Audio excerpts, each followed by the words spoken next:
What's up, guys? Welcome back to another 5 Finish Lines. Thanks for joining me here on my YouTube channel, where I take motivational quotes and I use them on different topics, not only to inspire you guys, but you take these quotes and use them to inspire others. My topic of discussion today, it's something specific, but I'm going to be talking about my grandmother. Unfortunately, she passed away the other day, and in honor of her, I'm going to be talking about her, giving her all the praise, and giving you guys one quote that I believe is a really good one, and it's kind of funny. So I hope you guys enjoy it. And, I'm going to sit here and talk about my grandmother and the amazing woman that she is and the impact that she's had on my life. So, that being said, let's get started. All right, you guys. So, my grandmother was 95 years old. 95 years. That is almost 100 years, a century that she lived. And I still can't believe it to this day. I mean, I've known many older people who have lived that long, and, gratefully so. I have had many older people in my life that have lived that long, and I'm so thankful to God for that. And I'm thankful I had to have my grandma for as long as I did. And she lived a long, amazing life. And not only did she help those around her, but she changed the lives of two very important people in my life, my mom and my aunt. Not only were they not her children, which I actually found out 2 years ago when I turned 25, that my mom was adopted. Didn't even know that. That's kind of a big shock in your life. So crazy thing to think, but I'll kind of get into that later. But this idea that she adopted two black girls who didn't have a home, who probably would have ended up, who God knows where, lost in the foster system, and just maybe pushed to the side or thrown away. Who knows?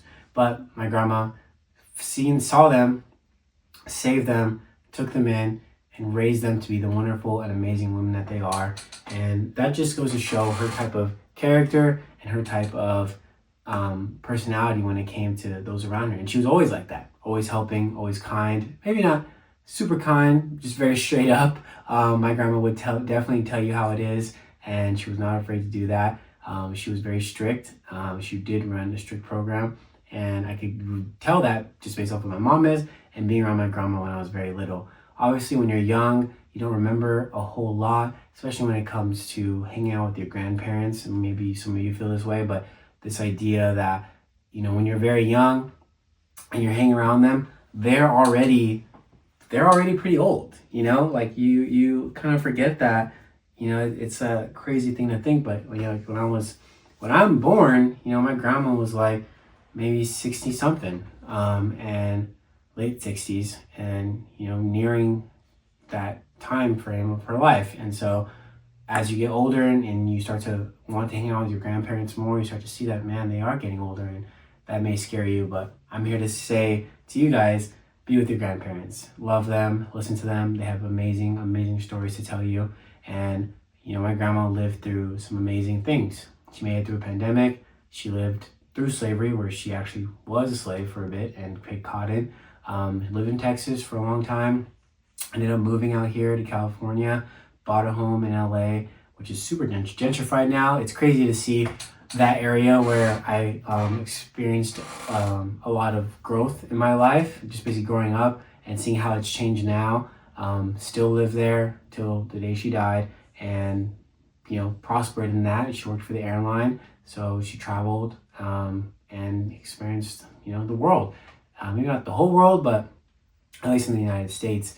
Being here, raising my mom and aunt, and just working through probably the trials and tribulations that, African American women and men had to go through during that time.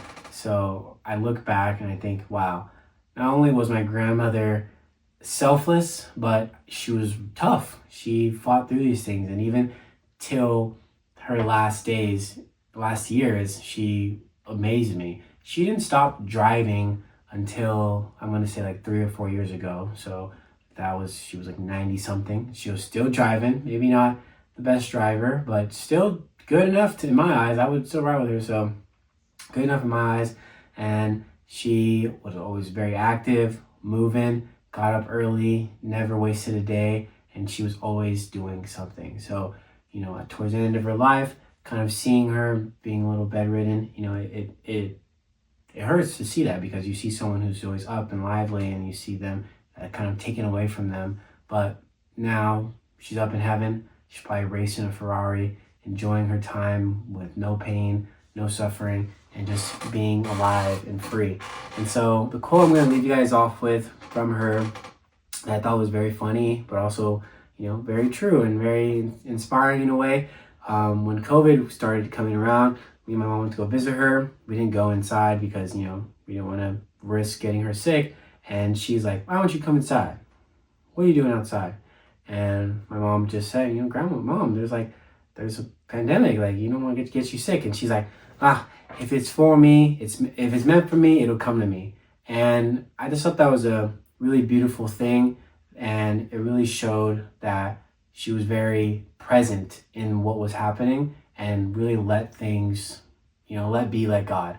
And in her mind, if what is meant for her is to come, then that is what is meant to be. She may not have been able to predict what had happened in her life or what was going to come when she said that or meant those things, but in her mind, if those blessings are meant to come, if these trials and tribulations are meant to come, if these adversities, if these opportunities are meant to come, then they will come to me as long as you keep living and growing. And so I will remember that forever. I will hold my grandma dear to my heart, and the families, the generations of people that came from her, will stretch for forever. And so I'm glad to be here and to have known her and have been in her presence. And, I wish you farewell, Grandma. And, hope you're smiling up there in heaven. All right. Thank you.